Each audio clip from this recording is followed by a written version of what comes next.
Welcome back to another video. This one is going to be a Q&A style video. So I'm going to be chilling here with you for the next 30 minutes or so with a cold can of Monster. And I'm going to answer you guys questions on strength training. So for those of you who don't know, I started this channel around December 2024 is when I created the channel. Started posting videos regularly from January 2025, so January of this year. We're in November 2025 right now. And I actually wrote down at the time, my goal for this channel was 500 subscribers by the end of this year. So in a month's time, we are now currently at, I think, 14,484. So it's looking like this year, we're probably going to end around 16,000 maybe. And then next year, I really want to grow this channel to like 30, 40, 50,000 and above. And I really appreciate all of you guys who watch these videos. I really hope that you find them helpful and they've helped you in the gym to hit PRs.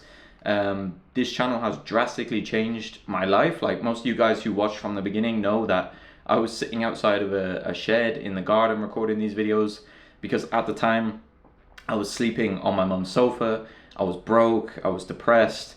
My own apartment actually had a cockroach infestation. If any of you have ever seen like German cockroaches, I would wake up in the morning and literally like my fridge was full of them. It was disgusting. I couldn't sleep. So wanted to do something drastic. I'd always wanted to do YouTube. I had a YouTube channel in the past focused on like football or soccer when I was younger. So I made this channel, started posting every single week. Eventually I started doing daily uploads, which is essentially what I'm doing again now. And yeah, the channel picked up. People resonated with the message. Most of my videos obviously are targeted at men, intermediate guys who are lifting in the gym, who have been training on like generic cookie cutter training programs. And yeah, I'm just trying to educate you guys on strength training and get you all jacked and strong, basically. So yeah, I put up a Q&A post, I think it was last week. Yeah, 5 days ago. So we got about 40 questions on here. I'm going to go through some of these questions. So relax, go about your life, do your things, put your headphones in, maybe listen to some of the questions, and hopefully you learn and you can hit some more PRs. So let's get straight into them. So the first question is from the medium Jack. And he says, what actually is fatigue? How do you define it? How does it build? How do you know when it's masking your strength? How do you manage it properly?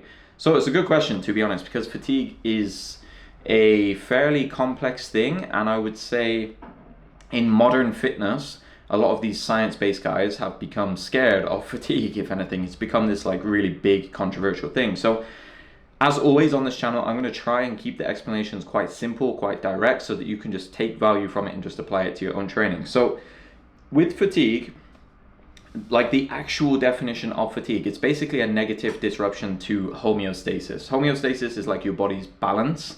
So it's a negative disruption to that. So there are two main types of fatigue. You have central and peripheral fatigue. And I'm not going to give you like the real in-depth scientific discussions on those because you don't need it.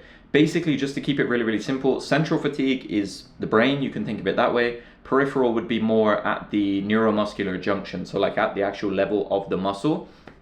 So think of it like this. When you do training, when you do some hard training, every single training session that you do comes with some degree of fatigue. You pay for that session in fatigue. Because if you were to go right now and you were to max out in the gym, you would not be able to replicate that effort at the same weight, the same effort level, for a given time frame afterwards. Like if you maxed out right now, you wouldn't be able to match that 5 minutes later, 10 minutes later. Obviously it would come back to baseline eventually, but there is some time period where you can't replicate that performance, and that's because of central and peripheral fatigue. Basically, central fatigue, the brain loses some ability to recruit motor units, to recruit muscle fibers, to perform that task again. And at the neuromuscular level, there's some degree of muscle damage, there's some degree of metabolite accumulation like hydrogen ions and things like that. So they will impair your ability to perform. So in a good strength training program, and I preach this all the time, the goal is if you want to get strong long term, you want to get really, really strong for a really long period of time, you have to manage the level of fatigue. So over the course of your training blocks, you should be having a scenario where stimulus is up here, the positive adaptations you are getting from the training is up here, and the fatigue is trailing behind. Now, how do you do that? You can manage training stress appropriately, so make sure you are not doing too much that you can recover from. You're not outstripping your recovery resources. Use a form of auto-regulation like RPE, where you can adjust the weight on the bar based on daily preparedness. You can stop training to failure because failure training comes with a higher degree of fatigue. And you can periodize or segment your training into blocks that naturally kind of accommodate this, the way fatigue works. Like the way that I prescribe training blocks, they will start light, they end heavy. The reason we do that is because fatigue is going to rise through that block.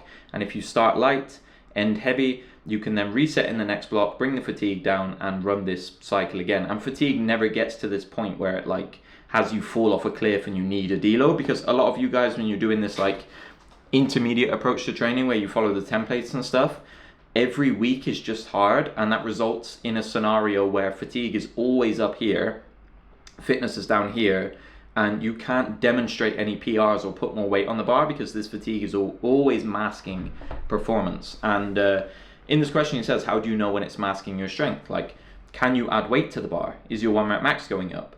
Because if it's not, and you also feel fatigue, like you feel subjectively fatigued, like tired, sore, beat up, then it's probably masking your fatigue, okay? So, next question by Physique Taylor. So in the last few months, it's become one of my favorite channels. Keep watching, I appreciate the support. Awesome, straight to the point knowledge and guidance. Question, what variables are you changing with training when on a cut, and what to realistically expect with the strength progress? Yeah, so this is a good question as well, and I think it's a huge mistake that a lot of guys make. So you will be surprised to hear, I do not change any variables on a cut. I'm in a cut right now. You can probably tell by my face is getting quite skinny. I've dropped about 8 kilos. I've lost no strength whatsoever. Haven't changed any training variables. The only variables I've changed, I guess you could say, is that I do a bit more cardio. So generally when I don't cut, I'll do cardio like once or twice a week. When I am cutting, I'll do it maybe up to 3 times, maybe 4 when I'm deep into the deficit. But generally the resistance portion of the program, the lifting, I'm not really changing that. And I don't think a lot of guys should. A lot of guys will go into a cut and suddenly they have this mindset shift where they're like, okay, I'm cutting, I need to drop the volume, increase the reps, do a bunch of different things, but just keep it the same. Good training is good training regardless of whether you're in a calorie deficit, a calorie surplus. The only time I would really change the training in a cut is when you're getting really, really lean. Like let's say you're getting down to like 10% or below. Yeah, then it's fair to say maybe you might need a little bit less volume. You're probably not going to respond to the same dose of training stress compared to when you were in a surplus. But for most of you just like average body fat kind of guys, like let's say you're around, I don't know, 30% body fat to 15, 16, 17, you don't need to change anything. Like you're not exactly like at a severe energy deficit. You've got a lot of body fat to utilize as fuel, so it's not like you need to drastically change the training. One argument I can make, like as you get really, really deep into the cut, maybe you want to be a bit more intelligent with your accessory exercise selection because your leverages are changing. Maybe you don't want to do so much barbell squatting, deadlifting and stuff like that. Maybe you want to lean more towards machines at the end of a cut just because it might be less fatiguing comparatively, but just overall I wouldn't really change a whole lot at all. Next question, not a question, but by Simply Simeon. You're going to keep growing, buckle up and keep posting. Yeah, the goal is daily uploads. That's what I'm trying to stick to. I've been doing a good job of that recently, so try and keep it up. SkullKid112, please keep posting straight to the point, no BS powerlifting content. Every channel that blows up starts pumping the ads and sponsored videos. Yeah, you can probably tell so far I'm not big into this whole like influencer type content. I think, to be honest, just because I know it's all just fake bullshit. Like I've been in the industry a long time. I've been around some of these people, and I watched all these videos and it didn't really help me at all. It got me stuck as an intermediate for like years. I'd rather just give you the direct advice. Just sit down, talk to the camera. I don't need to be doing all this fancy edits with the fucking hit markers on the screen and like color changes every 5 seconds. Like I'd rather just give you good value that you can just take, and it's going to improve your training and improve your life, because that's what I benefited from the most. So that's the style I'm taking with you guys. Next question. So I have no idea what this username is. Yancy Tabor 8994. Some advice for someone doing their first powerlifting competition, like what to expect, selecting attempts, nutrition. One thing I wished I knew before my first meet. Yeah, so this is a good question. My first competition was a few years ago. I was pretty nervous for that competition. My peak did not go well. I was almost failing my second warm up on deadlifts, which was not ideal. So, what to know on the day?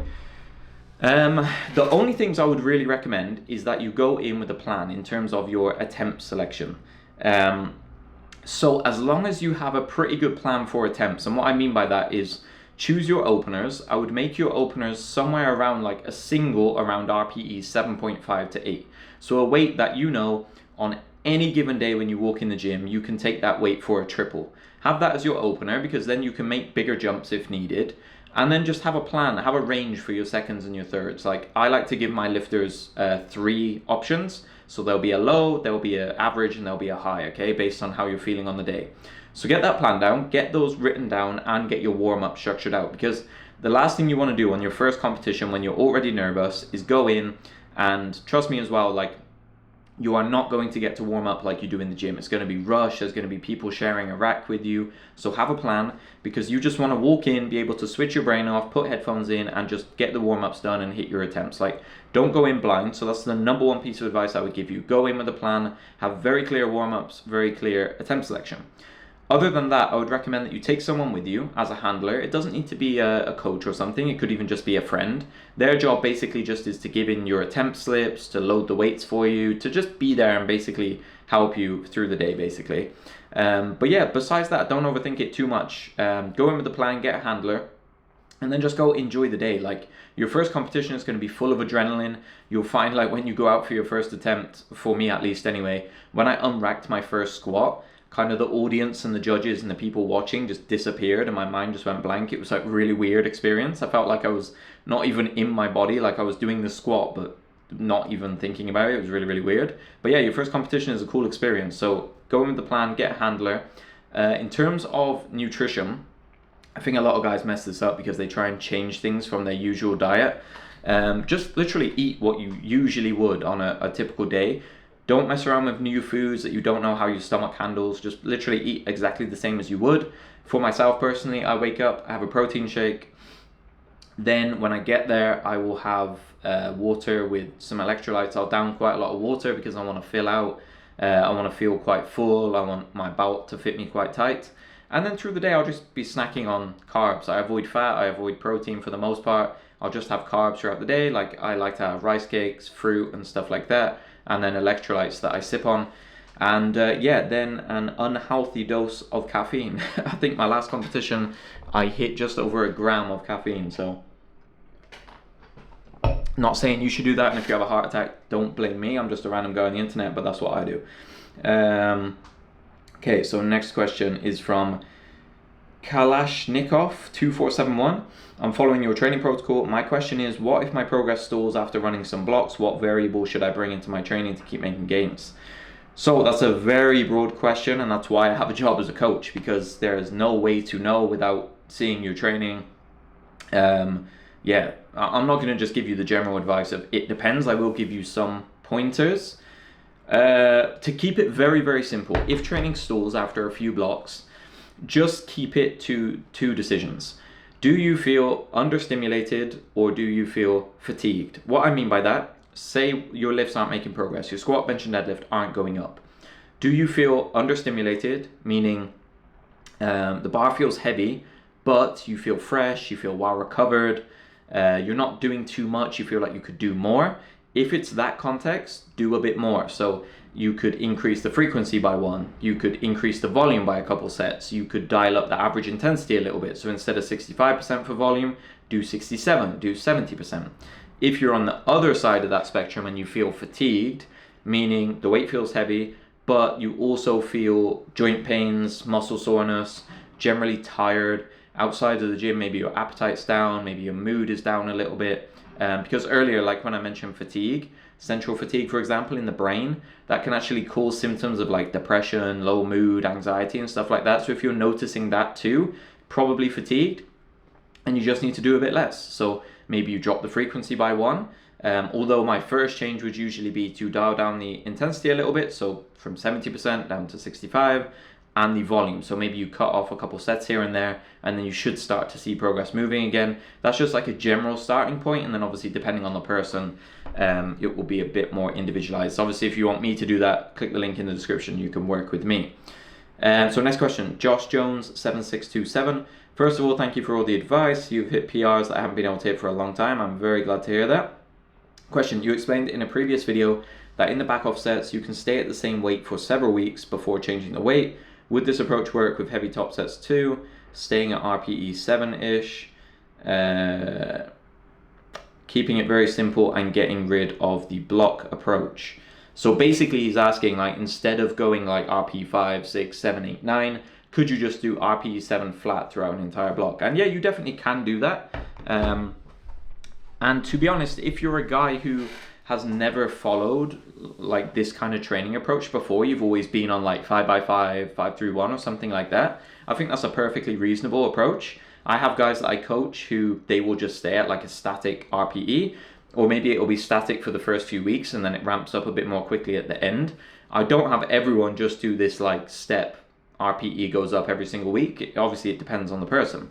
But yeah, generally if you just want something more basic and you don't want to have to like put these blocks together and think about organizing them and periodizing, it would be perfectly fine to literally just do top sets at RPE 7. Just run it until you like can't make progress anymore. And for a lot of you, it's probably going to last quite a long time. So as an example, let's say on the squat, you do a top single and RPE 7. Literally just run it, do it for as long as possible until you stop making progress. All I will say though is because you're not like periodizing it into blocks, you might just have to accept more kind of random ups and downs. So it might be like the top set might go 225, 230, 235, 240. You might see a drop, might go back up. You might see a drop, up, down. Just kind of accept those ups and downs and just kind of ride the waves and see how long you can last that out. And you might find that that helps you make progress for months and months on end without making any changes.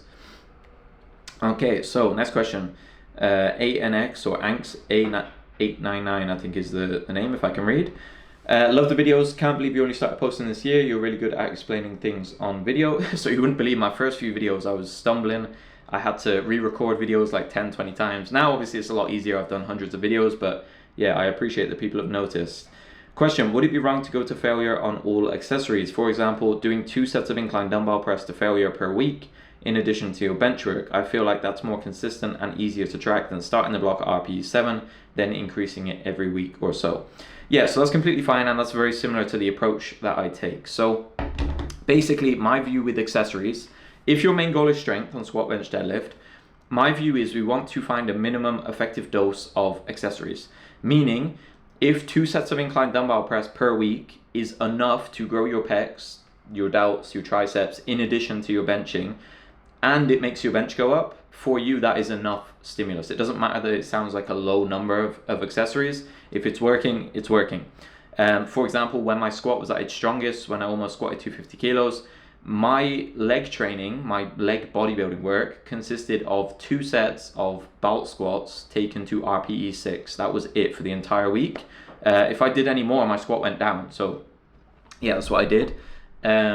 You said, could you do them to failure every week as well? Yeah, so a lot of times I will program a lot of this bodybuilding stuff to failure or very close to failure. It's never below an RPE 8 for the most part, unless I see a reason with the specific individual to do that. When you say like starting the block at RPE 7 and increasing, so I don't generally do that for accessories. For accessories, basically what I will typically do, let's use incline dumbbell press as an example. So I might give you 2 sets of 6 to 10 reps at RPE 9, for example. So 1 rep left in reserve.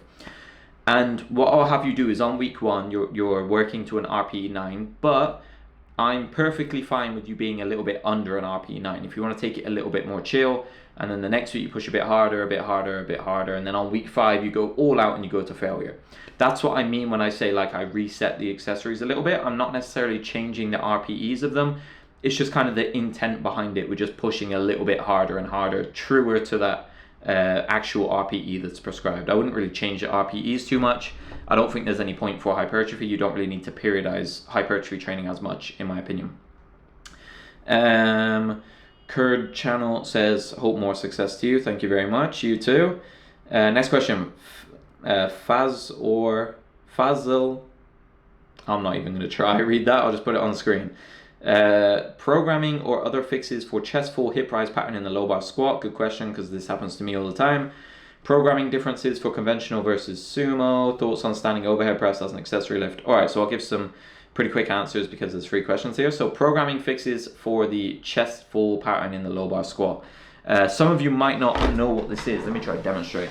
This happens to me quite often. So say you're doing a low bar squat and you squat down like this, and basically what happens is the knees shoot back, the hips kick back like this, torso angle becomes like this, the chest is down, and then you complete the lift. Happens to me sometimes when the weight is heavy.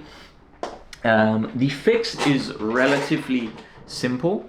I look at it from 3 parts. So first part is cueing. So I cue the lifter to stay in their knees or keep the knees forward for longer, or stay in the quads. That's a good cue as well. If you can keep the knees forward, obviously they're not going to shoot back, the hips won't shoot back. So pin the knees forward or stay in the quads longer. Train the quads in absence of the back. So what I mean by that is train movements that strengthen your quads without the back being a limiting factor, like leg press, hack squat, bolt squats are a good one, even leg extensions can be helpful. Another one is to use accessories that punish the chest full pattern. So something like a pole squat or a pin squat. And the reason for using those is because imagine if you do a pin squat. So you squat down, you rest the bar on the safety pins, and then you come back up. If you do a chest full pattern, immediately that bar is going to shift forward on the pins. Straight away, you're going to get feedback. Okay, that felt way harder. Then you're more likely to correct on the next rep and stop it from happening again. So yeah, that's the way I would fix that. Programming differences for conventional versus sumo pulls. Generally not drastically different. I would say that sumo pullers tend to be able to tolerate a little bit more volume. Just because it seems to be a little bit less fatiguing on the lower back. And then if you're a sumo puller, I'll tend to obviously program accessories a bit more for the lower back, like maybe back extensions and stuff like that. But just generally as a default, not too drastic differences. And thoughts on standing overhead press as an accessory lift. I'll be honest, I think the overhead press is overrated. Unless you want to get strong at the overhead press, I think there are better choices for bringing up the bench press, or just even in general for bringing up the upper body musculature, like the shoulders.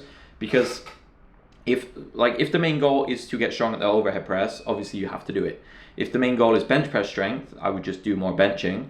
And if the goal is hypertrophy of the shoulders and stuff like that, I just do a machine, to be honest, because it's more stable, and stability is very important for hypertrophy. Like, we know that muscles grow from mechanical tension, and even if we compare like a standing barbell overhead press versus a seated shoulder press machine, which of those two do you think is going to have the shoulders directly as the limiting factor? Because the thing that makes a hypertrophy exercise a good exercise is that the tissue that we are targeting is the limiting factor. That muscle is pushed very close to failure.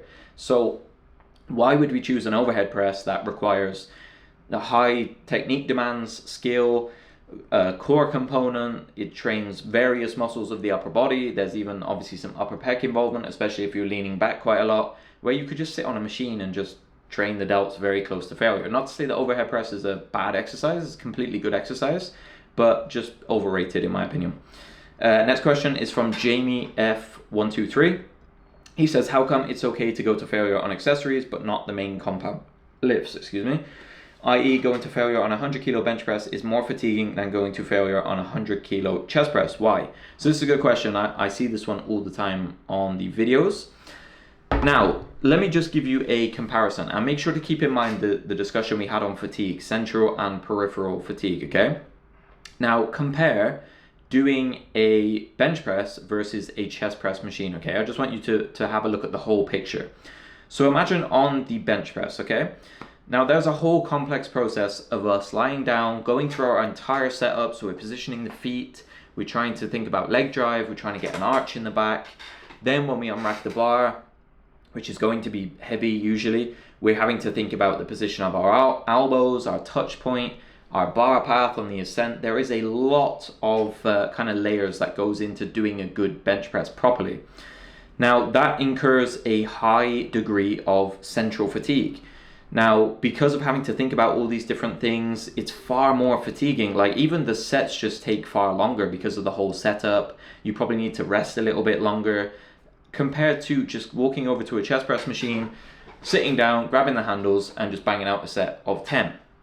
In my opinion, in terms of central fatigue at least, they are not comparable. Like even if just psychologically you think about going into the gym to do a heavy bench press versus sitting on a chest press machine, I know which one makes me feel more tired or like it's going to be harder work. Now you can make an argument that in terms of peripheral fatigue, like the fatigue at the level of the muscle, might be fairly similar. Hence why we program the bodybuilding work for slightly lower volumes. But centrally, I think the overall fatigue you're getting from that bench press versus a chest press machine is quite vastly different. And when we discuss the squat and the deadlift, those become even higher. Like compare a low bar squat with 5 plates on the bar where you've got to get really psyched up, really amped up, unrack that weight with some aggression versus leg extensions for 2 sets of 10 to failure. Like leg extensions is equivalent to taking a piss in comparison to doing a really heavy low bar squat. So hopefully that makes a little bit of sense. But that's not to say you should just go ham on your accessories at the detriment of the main lifts. Like be intelligent with it and make sure you find a dose that you can recover from. Next question, Cataclysm I. How do you decide what weight to start a block at? For squat deadlift, I struggle with programming proper progressions. Yeah, so I have a full video on pacing. I'm gonna link it here. But there's kind of an art to pacing, and I have to guide a lot of my lifters on this. I think a lot of people overcomplicate it, to be honest. So let me give you a kind of example of how I would do this. So let's say, so usually I'm kind of segmenting blocks into 3 block cycles, just in general. So like an entire strength cycle will be 3 blocks of 5 weeks for myself. Usually, because I'm very consistent with my training, I'm always doing training blocks, completing them. I have an idea of my performance on a week 1, on a week 3, on a week 5. I know, like if you tell me you've got a week 1 single RPE 5 on the squat, I know, okay, that's going to be somewhere around like 190, 200, 210 kilos, maybe 220 when I'm peaked. So I know that going in, I have that expectation in my head, and then I just gauge how warm-ups feel and I adjust accordingly based on the day.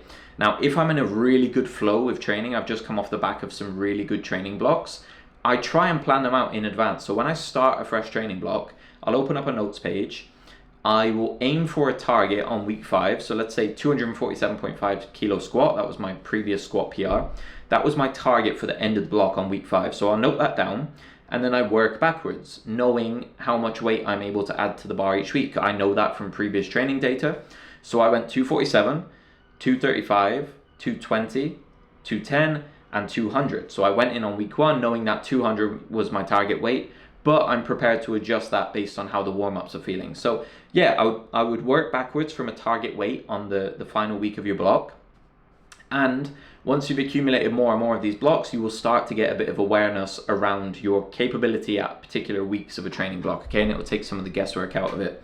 Obviously with my clients and stuff like that, I'll give them ranges and I'll guide them on that as well. So yeah, if you want to work with me, obviously I can do that for you as well. Next question, Tex McLeod, thoughts on the snatch grip deadlift? Are there benefits to periods of boutless training? So thoughts on the snatch grip deadlift, overrated in my opinion, unless you want to get strong at that particularly. I think you're just limiting how much weight you can lift for no real reason. Are there benefits to periods of boutless training? Only reason I can really think of is if there's a positive psychological effect, like if it improves your confidence a little bit. Otherwise, no, I don't think so. Bout's going to help you lift more weight, do more volume, so I think it's mostly positives. Next question, Lion RS 2014. When programming your peak week, let's say my squat time to peak is 6 weeks, but my bench is 4 weeks. What do I do with those 2 weeks when I've peaked on bench, but still need to peak for squat? How do you organize this? Yeah, it makes complete sense. I have a lot of lifters who have scenarios like this. So squat time to peak is 6 weeks, bench is 4 weeks. So the easiest way to do it is you need to artificially extend your peak on the shorter lifts. So if your squat is peaking at, there's actually 2 ways you can do this. If your squat is peaking on week 6 and bench on week 4, you can either just end the bench peak at week 4 and then reset and start over again while still training the squat. Or my preferred approach is just to delay that bench press peak. So what you would do is you would start at a lower intensity, or you would start with like a week 0 type setup. So let's say your bench 4-week peak goes like RPE 7, 7.5, 8, 9, something like that. You might just artificially put in a single RPE 5 and RPE 6. Those act as kind of like filler weeks, and then you go into the real 4-week block, if that makes sense. Or you could even do triples or doubles in those first 2 weeks. Or treat it as a week 0 deload type thing, depending on how fatigued you are. So there's a few ways you can do it. My recommended, would be to have your normal 6-week block for the squat. Then I would do 2 lighter weeks for the bench press, and then the 4-week like true peak. And those first 2 weeks would just be a little bit lighter, essentially, to kind of bridge you into the training stress. Next question from Jeff BM6880. Specifically for bench press, but applies to anything. As we change strength, how or when should we spend time doing hypertrophy? Any good strength training program should have a huge hypertrophy training aspect. Good strength training is good hypertrophy training. If you want to get stronger, you need to get bigger. So a good strength training program should have you train the squat, bench press, and deadlift frequently enough to be good at them, be proficient at them. The rest of your program should be a bodybuilding program. So that should actually form more of the program of a strength program than the strength work, in my opinion. So you should spend a lot of time doing it. Slow Estes 2. And for those of you who don't know, this is my video editor. He actually bought me this for my birthday as well. My birthday was 1st of November. So this was the birthday gift from him, all the way from Chile. So I appreciate that, and I appreciate you as well for your work. So he says, what are your favorite exercises to do, like bodybuilding accessories, and what's your favorite split? You know what, I've been loving push-pull legs, and I know push-pull legs is not good for strength, and I've shitted on it in the past. It's not good for strength, by the way, I stand by that. For bodybuilding though, it's really, really fun. I feel well recovered, I'm getting really, really strong. My favorite exercises to do, to be honest, I've been loving hack squats, like really heavy hack squats near failure. I really enjoy, I like pec flies for some reason. I really like doing pec flies. I don't know why. I think it's because I never did them in my powerlifting training. I like a lot of back work, like rows and stuff like that. I really enjoy. I've been really enjoying recently these incline curls, where basically the back of your arm is supported on the pad of a lat pull down station. So you sit like this and then do curls. I've been really liking those. What do I think of maintenance volume for SBD? How would you recommend maintaining 90%, 95% of your strength, if not all? Yeah, to be honest, I think maintaining your SBD strength is really, really easy. Like, it's really easy to maintain. It's hard to increase it. If you wanted to maintain, again, I would just find the minimum effective dose. So for me, say I was doing, how many sets of squats was I doing at my strongest? Maybe 4, 5, 6, 7, 8, 9, 10, and 12 sets of direct squatting plus 2 sets of belt squats. I think I could probably cut that in half and maintain, or maybe around 8 sets at the top end. But yeah, it's quite easy to maintain in my opinion. Next question from Gohan GT79. You guys got some random usernames. How do you go about your deload? Half the volume and half the weight, as I've been making really good progress on your free bench program, but I've noticed that my volume bench day top set of 5 is getting harder and harder. Did I just start with too much weight? So as for the deloads, again, I've got a full video on deloads. I do not do deloads. I don't program deloads. I definitely wouldn't do half the volume and half the weight. I know a lot of you guys do that approach, but oftentimes this is going to leave you feeling very detrained. You'll be very low motivation to go to the gym, and it often takes weeks and weeks to kind of ramp back up after that deload. So no, I don't do it that way. I periodize training into blocks where you start light, end heavy, and you just repeat that cycle of start light, end heavy. If you're really fatigued, add in a week 0, which is kind of a deload. It's just a normal week of training, and you might take out the top heavy sets. As for your sets of 5 getting much harder, so you're trying to put weight on the bar too quickly is the short answer. On accessories, like on secondaries, tertiaries, and stuff like that, you're not going to be able to progress as quickly as you can on the primary lift.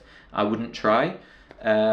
You just need to accept slower weight progression, starting lighter, and you might just need to lift the same weight multiple weeks in a row until the adaptations take place.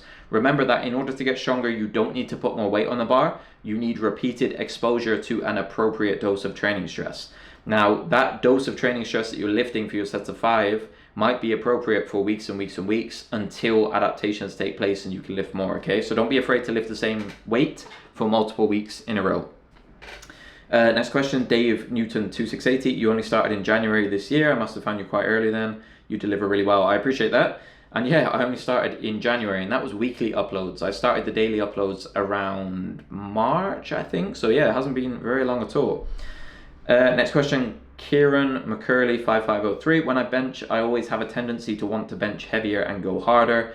Will I really see better results at 70% when I can easily hit 80% or even 85%? Seems counterintuitive because everyone says training closer to failure is better. How do I shift my mindset? The easiest way to shift your mindset is, do you want to train hard or do you want to be strong? You need to make that decision at some point. It's cool to go in there and beat yourself up and train hard, but if it's keeping you weaker than you would like to be, it doesn't make any sense to me. I'd rather just do the strength stuff sub-maximal, and eventually you're going to have a really heavy weight on the bar for your top set because you'll be super strong, and then just push the accessories really, really hard. And when you guys say, like everyone says training closer to failure is better, I think a lot of you guys conflate good strength training and good hypertrophy training, because a lot of the guys out there who are telling you go to failure, it's for hypertrophy, not for strength.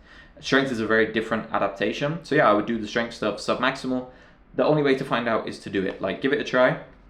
If it works for you, great. If it doesn't, then yeah. But do you want to be strong, or do you want to just beat yourself up and train really hard? Because if you want to do that, then I could give you loads of dumb ways to train. But next question, Patsy Cards. What do you say to those who are worried about training bench 2 days in a row? Training consecutive days is blasphemy in bodybuilding world. I mean, just don't do it. Like, I bench 4 days in a row sometimes, and completely fine. If you train intelligently and you don't kill yourself every training session, there will be no problem. You could bench press every day if it was light enough. Like, people seem to have this misconception that intensity and frequency are somehow like merged together. But if you just train a bit lighter, like, you can train as frequently as you like. You just have to adjust another variable. Like, if frequency goes up, volume and intensity need to come down a little bit. Yeah, it doesn't need to be overcomplicated. Mustafa 1994 says, can strength training alone cause the required muscle growth without accessories if done with enough intensity? I am talking the accessories for target muscles of the big 3. So basically asking, like, can you get really, really big just with squatting, benching and deadlifting using a strength approach? Yes, I think you can get big. You can definitely get very big. I don't think you will get as big as you could if you were to do bodybuilding accessories as well. There's a reason that bodybuilders look the way they do. But as a natural lifter, it would be very hard for me to argue. Like, just picture a guy. Like, let's say you've got a guy who can squat 5 plates ass to grass. He can bench press 405 with a close grip, and he can deadlift 7 plates full reps. Probably the image that came to your mind is of a jacked guy. He's going to be jacked, right? Even if he doesn't do accessories. The problem is, you probably won't get that strong without the accessories, because you need the accessories to grow the muscle required to facilitate those strength gains. So yeah, I would do the accessories as well, but you can probably get pretty big just doing the main lifts. Next question from Doug Steer. Okay, for older lifters, 60 plus, what percentage of 1RM would you go to on the top sets of the secondary lifts? Yeah, I wouldn't use percentages necessarily. I'd use RPE, and I wouldn't necessarily change anything for older guys either. I coach multiple 50, 60, even a guy who's close to 70, and maybe his intensities are a little bit lower, but I've built him up over time to handling more and more. I think besides your age, the most important part is just individualizing the intensity to the person, regardless of age or stuff like that. So again, just find the minimum effective intensity that gets you strong, and then just stick with that for a really, really long time. Next question, Stephanie O'Meara. How much should women try to increase on the squat for their top set weekly? I'm thinking plus 2.5 kilos per week. Would love to hear your thoughts. So thanks very much for watching, by the way. I don't get many comments from women, so glad to hear that there are some here actually watching. Again, based on the individual. Like, don't try and decide it just because you're a woman versus a man or something like that, because I've coached women who are able to put 10 kilos on the bar per week. Do it on an individual basis. So what I would recommend is start a little bit lighter than you think you need to, and then use a couple of blocks to kind of figure out, okay, how much weight can I put on the bar without overshooting my RPE target? So if you set up a block and it's like RPE 5 top set, then 6, 7, 8, 9, figure out over a couple of blocks how much of a jump can I make between those RPEs while staying on the RPE target. For me, I can go 10 kilos, 10, 10, then 15, 15 for the squat and the deadlift. I've observed that over like 6 to 10 blocks, so I know that's the case. Some of my lifters can add only 2.5, others can add 15, some even 20 if they're a genetic freak. So try and kind of figure that out rather than just assuming just because you're a woman it's going to be slower, for example, because you might have really good genetics and you might be able to put a bunch of weight on the bar each week. So best of luck with it. Next question, Bluefire6, how do you incorporate shoulder work into benching so often?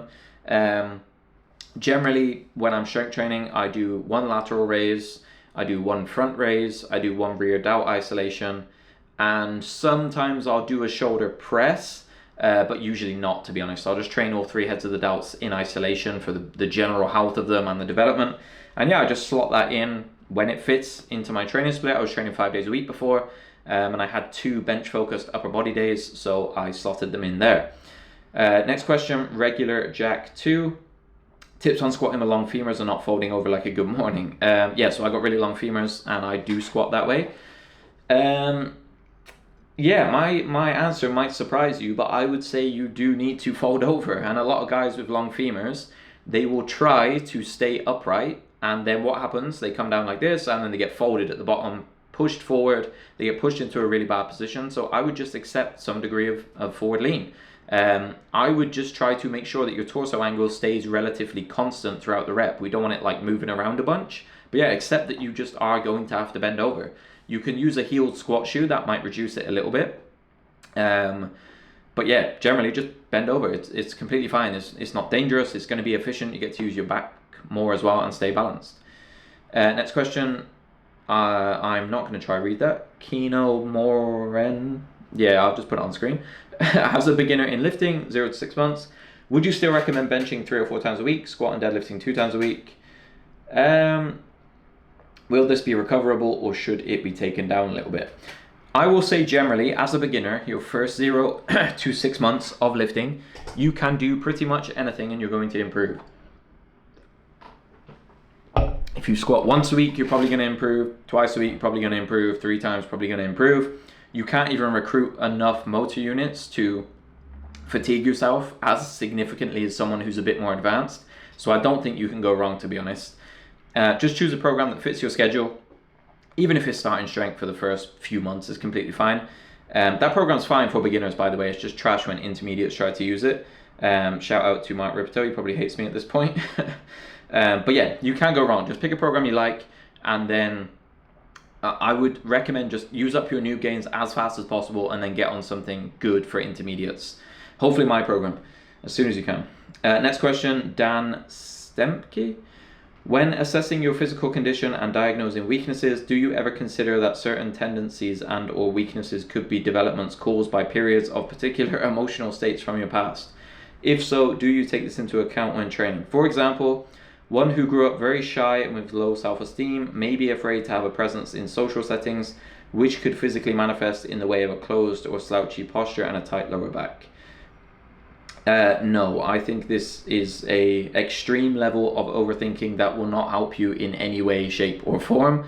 I would just try and get as big, jacked and strong as possible, and then outside of the gym I would fix your shit and fix your life so that you become more confident, and naturally that will result in improved posture. Because you will notice, look back at my old pictures when I was really shy and awkward. Yes, I was very like hunched over, very shy, and naturally you will just become more confident. But this level of overthinking in your training is not productive in my opinion. Next question, Snake7760. Is it dangerous to do deadlifts and squats if I have scoliosis? No, it is not. I have scoliosis and I'm also very kyphotic. Even if I just sit relaxed, I'm very kyphotic. Also, when should I wear a belt and where to place it? I'd wear a belt as soon as possible. It helps you to lift more weight at a higher velocity and you'll be able to do a bit more volume. So yeah, I'd wear it as possible. How to brace correctly. Yeah, so a lot of people do this wrong. When you put the belt on, basically think of your torso all around here, your stomach, your lower back, as a balloon that you are trying to expand with as much air as possible, okay? So when you're at the top of the rep, you have your belt on, you're here, let's say I've got the bar on my back for a squat. I take in a big breath of air and I want to feel this. I want to expand it out against my belt. I literally want to feel my stomach go like this into my belt and my lower back and my obliques here as well. Hold that breath, do the rep, and then exhale at the top of the lifts, okay? That is called a Valsalva maneuver, and it will help you to lift more weight.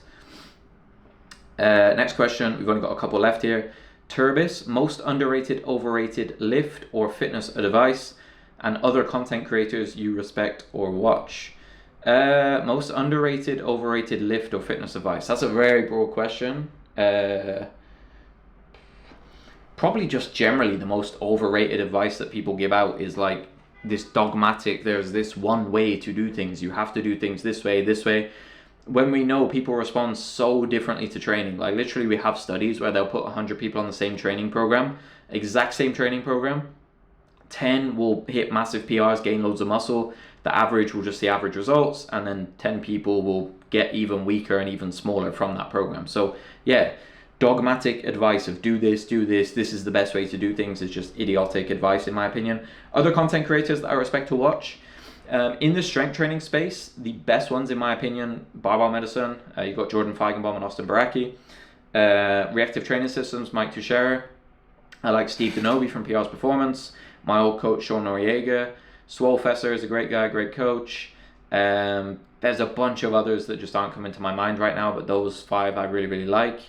In the hypertrophy space, I actually really like TNF. I think he puts out great information. Coach Mundy is another good one.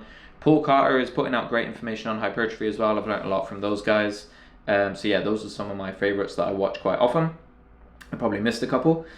Next question from Stephanie. I think she asked the question before. For the primary squat day, how do you calculate the weight for the back off sets? Should it be 60 to 75% of that week's top set or of your current 1 RM?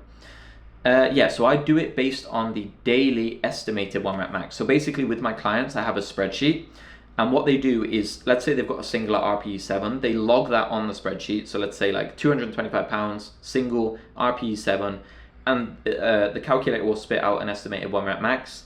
They then take a percentage of that estimated 1 rep max. So let's say 60% of that. And then basically I'll have them do that 60% until we need to change it. I don't really change it just randomly. I'll start to bump it up when I feel like they can tolerate it. But yeah, the percentages of, it's of a daily estimated 1 rep max, okay? Next question from D3F3, some random name. How do you program and progress ascending sets weekly?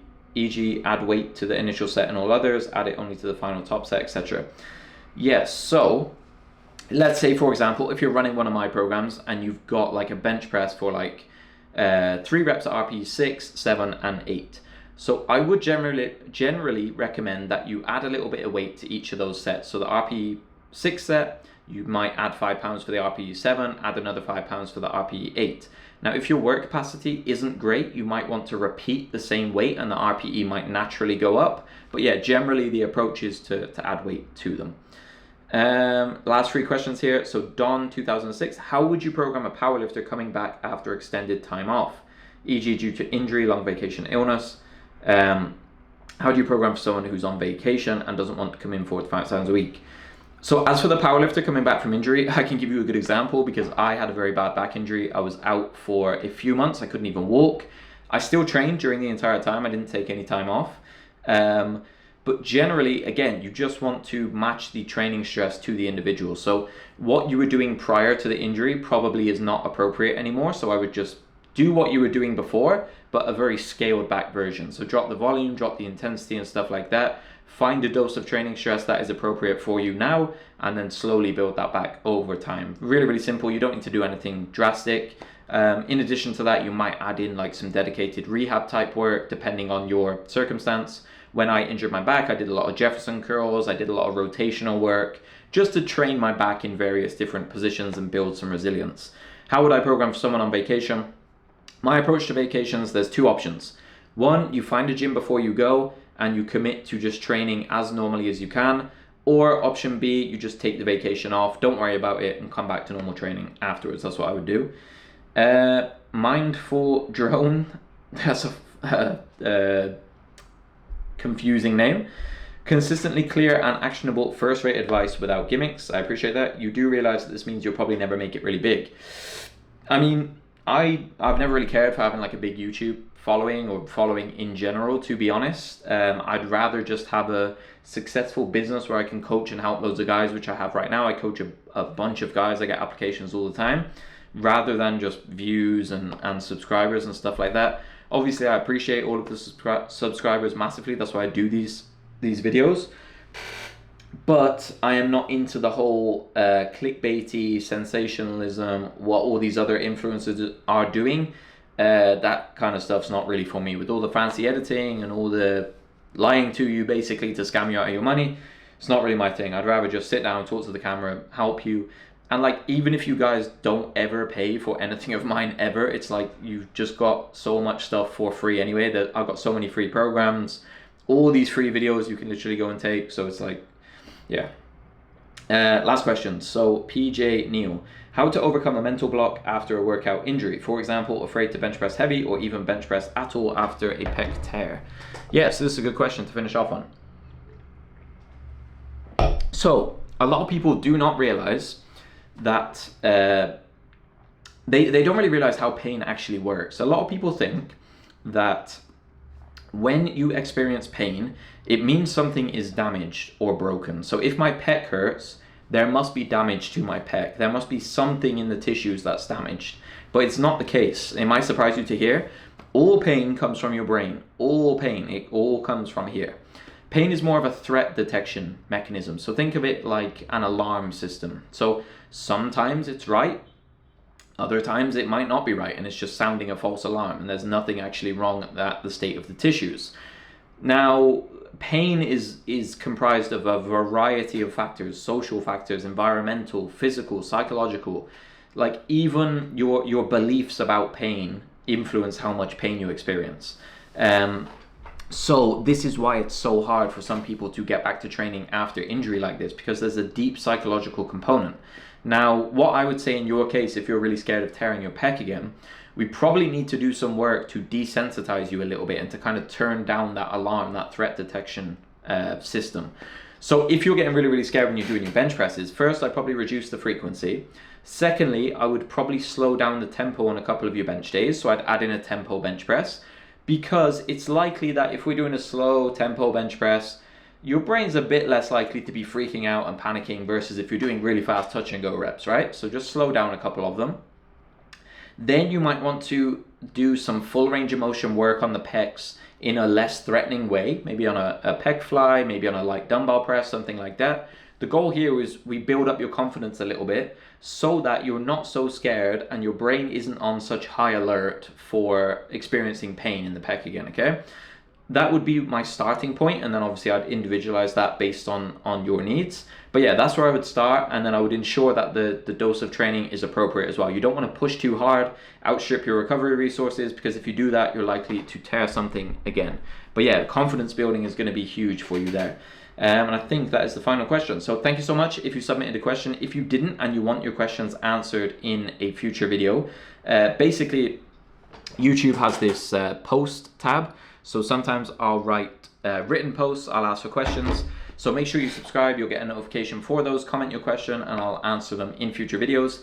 If you actually want to speak to me directly, because I chat with guys in the DMs all the time about training, go follow me on Instagram. I'll put a little button or a sticker here so you can go follow me. Make sure you subscribe to the channel for future uploads.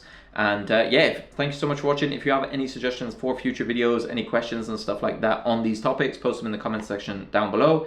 And I will catch you in the next video.